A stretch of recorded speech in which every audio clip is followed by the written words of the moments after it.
Welcome into our daily win total breakdown for the college football season. We're on the Big 12. We did the ACC already. After the Big 12, we're moving to the Big 10. We're going to go to the SEC. We got a little bit of time here. We're trying to get through them all. We're about 4 teams through the Big 12 here. We're doing the Cincinnati Bearcats today. Win total of 5.5. Good juice to the over here. How's it going to work? We're going to go through the schedule. We'll talk about the wins. We'll talk about the losses. We'll talk about the middle games. That'll give us a number and a side. It'll give us a lean. I'll say the most likely number of wins, in my opinion. That'll give us a lean to a side. I'll say how much I like it, and I'll say whether or not I am betting it.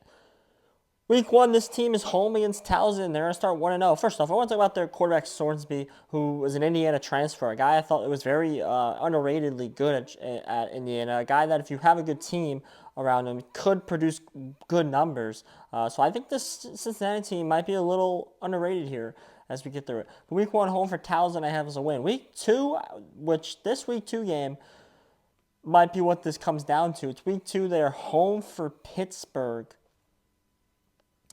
I have it as a loss right now, but it's a winnable game, I think, on the road. I just can't see them going 4-0 to start the year, so I have it as a loss. It's a winnable game. It's going to be a close one, probably a coin flippy game. We'll give them the loss on it, though.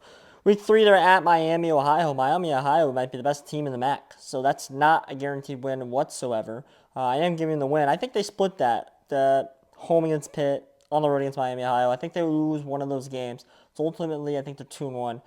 Week 4, they're home for Houston. I have as a win. I have them at 3-1. Week 5, they're on the road against Texas Tech. I have as a loss. They're 3-2. Week 6 bye. Week 7, they're home. They're on the road for UCF. UCF's supposed to be pretty good this year. Good running backs, good quarterback. I'm taking UCF, especially at home here. UCF wins that. This team is 3-3. Week 8, home for Arizona State, I have as a win. That's a game, if you're Cincinnati, you just have to win. It's a spot where you just have to win here. I got that as a win, so they're 4-3. Week 9, they're on the road against Colorado.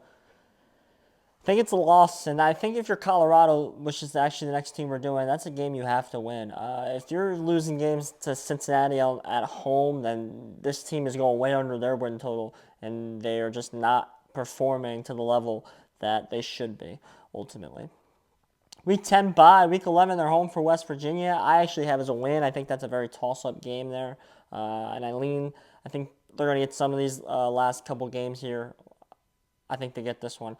Week 12 and Week 13, they're on the road for both. They're at Iowa State, at Kansas State. I have as both losses. And then Week 14, home for TCU. I think TCU is the biggest question mark team in the Big 12. I think it's very hard to predict what they're going to do here. I have it as a win for the Bearcats. I think they win this game. I think they are ultimately 6-6. Now those last 4 games, home for West Virginia, at Iowa State, at Kansas State, home for TCU, I have as 2-2. I don't know which 2 they win, but I ultimately think they win 2. The win total is 5.5 here. We are taking the over for the Cincinnati Bearcats. Now, you might sit here and say, oh, I don't know, I think they're going to go under. This schedule just screams 6-6 to me. It screams 6-6. I don't know how they're going to get there. They're probably not going to get there in any way that I said. They'll probably beat UCF on the road or something, and Iowa State on the road, but lose to West Virginia at home or something, or lose to Arizona State at home. Like, they're going to lose weird games, they're going to win weird games. That's just how the Big 12 is going to act this year, I think. Ultimately, I look at the schedule, and more often than not, I just see 6-6. Now, it could be 5-7 very easily, but I see 6-6. I'm debating betting this one, and I'm debating betting this one because it's plus money on the over here. You can get like a plus 100 on the over. I usually do throw out a couple plus money win totals that I bet for smaller money, just because, usually 2, just because if I go 1-1, I usually walk away with something, right? I have not bet this yet. I might add this at the end. I don't know. We'll see. But ultimately, I got Cincinnati going over their 5.5 win total. I'm Josh Wissey. If you want more Big 12 win total prediction videos, hit my profile. Go to my playlist. All of them are in there. The Big 12 win totals in there. All of my win total videos are in the playlist. So please go and watch those, guys. Hit the subscribe if you like it. I'm Josh Wissey. Thank you.